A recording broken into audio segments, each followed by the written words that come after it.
Hello everyone, this is Gaurav Tripathi and watching the teachers today. GS के section में एक important line सबसे last में लिखी हुई है आपके सिलेबस में, और वो है कि उपरोक्त टॉपिक पे यूपी के संबंध में विशेष जानकारी। अब उसमें कुछ और तो लिखा नहीं है, तो फिर आपके सामने ये प्रॉब्लम क्रिएट हो रही है कि क्या पढ़ाया जाए यूपी स्पेशल में। लेकिन हम यूपी स्पेशल के टॉपिक को अलग अलग पार्ट में डिवाइड करके अगर स्टडी करेंगे तो याद भी रहेगा और एग्जाम में आने वाले क्वेश्चन भी सही होंगे, जिससे आपकी सक्सेस के चांसेस थोड़े से इंक्रीज होंगे। चलिए देखते हैं यूपी स्पेशल का टॉपिक है, कितने पार्ट में हमने डिवाइड किया है ये देखते हैं। यूपी स्पेशल को हमने 5 पार्ट में डिवाइड किया है: political, cultural, physical, economy and current affairs. अब पॉलिटिकल में क्या पढ़ना है, इंपॉर्टेंट तो ये भी है।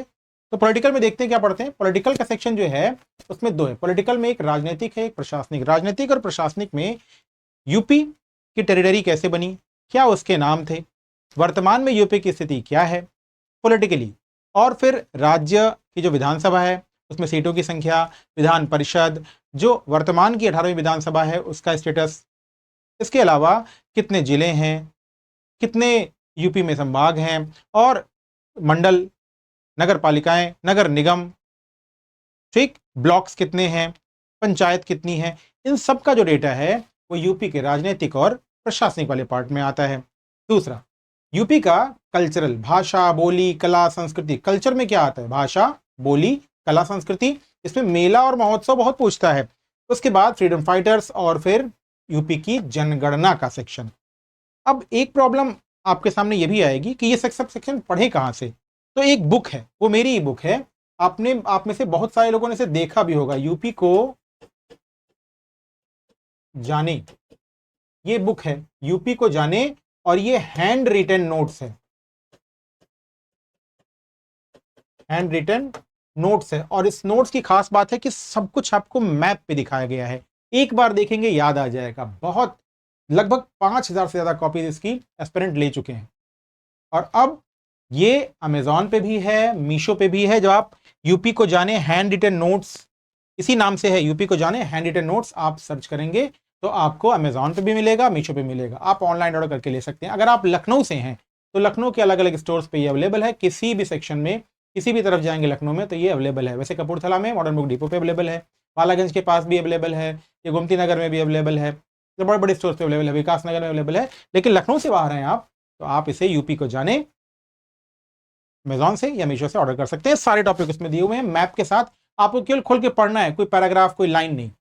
और खास बात यह है कि लास्ट में उसके 195 क्वेश्चंस भी दिए हुए हैं, तो वो कंप्लीट पैकेज है। अभी पीसीएस का पेपर हुआ था, 5 क्वेश्चन यूपी के पूछे थे, 4 सेम इसी में से आ गए थे। एक जो क्वेश्चन नहीं था वो कोई नहीं कर पाएगा, लेकिन अगर इनडायरेक्टली किसी ने ये किताब ध्यान से नोट्स पढ़े होंगे तो भी सही कर लेगा। यानी कोई भी क्वेश्चन इससे बाहर नहीं है। करंट अफेयर्स जो है वो आपके कोर्स में सरल अभ्यास में मैं अलग से प्रोवाइड करूंगा यूपी का। चलिए, तो भाषा, बोली, कला, संस्कृति और मेला महोत्सव ये बहुत पूछता है। स्वतंत्रता संग्राम सेनानी कौन कौन से थे इंपॉर्टेंट। इसके अलावा भारत यूपी की जो जनगणना 2011 में हुई थी उसके विशेष बिंदु आपको पढ़ के जरूर जाने हैं। अनुसूचित जाति जनजाति की गणना विशेष रूप से इंपॉर्टेंट है। नेक्स्ट, यूपी का फिजिकल। फिजिकल में क्या आता है, सबसे ज्यादा क्वेश्चन ये ऐसे लिखा हुआ है, सबसे ज्यादा क्वेश्चन जो है सबसे ऊपर लिखा है, नदियां और बांध से क्वेश्चन बहुत पूछे जाते हैं यूपी में। फिर मृदा, यूपी में कौन सी मृदा कहां पाई जाती है, कौन से भाग का क्या रिलीफ है, किस तरह की चट्टानों से वो बना है। जब ऐसे एक एक लाइन आपको पता होगी ना तभी आप एग्जैक्टनेस के साथ पढ़ पाएंगे, वरना यूपी कोई किताब लाएंगे सब पढ़ना शुरू कर देंगे और एक भी क्वेश्चन सही नहीं होगा। फिर क्लाइमेट, जलवायु, यूपी की जलवायु से क्वेश्चन बनते हैं क्योंकि जलवायु पे ही आधारित होती है वनस्पति। तो जलवायु समझे रहेंगे, वर्षा कहाँ होती है, किस जिले में सबसे ज्यादा होती है, किस जिले में कम होती है, कहां से कहां तरफ बढ़ती है घटती है, जलवायु वर्षा का प्रतिशत क्या है, किस मानसून से होती है, ये सब जो है वो आपको जलवायु में पढ़ने हैं। फिर वन और वन्य जीव, इसी में आपको अभयारण्य भी पढ़ना होगा। फिर इसी में आपको रामसर साइट, रामसर झील पढ़नी होगी। ये वाला पॉइंट जो है ये बहुत इंपॉर्टेंट है, एग्जामिनेशन में क्वेश्चन भी पीसीएस में भी पूछा था, तो बुक में एकदम साफ मेरे दिया हुआ है, आसानी से वहां से आप पिक कर लेंगे।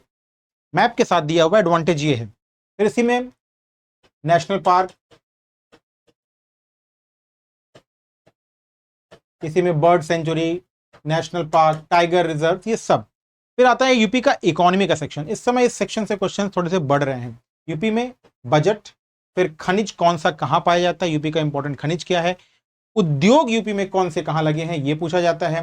फिर ऐसे ही परिवहन के साधन, इस समय जो एक्सप्रेस वे से क्वेश्चन बहुत पूछे जाते हैं। आप जब यूपी को जाने बुक खोलेंगे तो उसमें एक्सप्रेस वे को ऐसा मैप के साथ दिखाया हुआ है, लिखा नहीं है कि यहां से यहां तक, ताकि आपको याद ही ना हो, एकदम मैप के साथ दिखाया हुआ है, इजीली आप समझ जाएंगे। फिर उसके बाद यूपी में परिवहन हो गया, एक्सप्रेस वे हो गया, कृषि और फसलें बहुत इंपॉर्टेंट है, फसलें कौन सी कहां पाई जाती हैं, कौन सी फसल कहां उगाई जाती है, और कृषि की जो व्यवस्था यूपी में है उस पर कॉन्सेप्चुअल क्वेश्चन पूछे जा सकते हैं।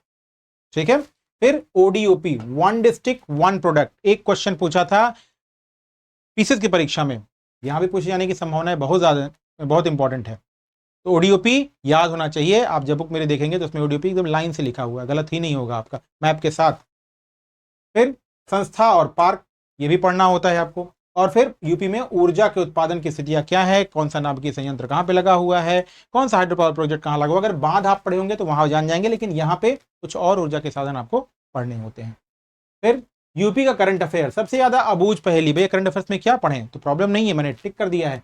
योजना पढ़ के जरूर जाइए, यूपी की नीतियां पढ़िए, नया कोई निर्माण हुआ हो और कोई नियुक्ति, यानी ये 4 सेक्शन ही पढ़ के जाइए, 5वां कुछ पढ़ के जाइए, सब कुछ सही होगा।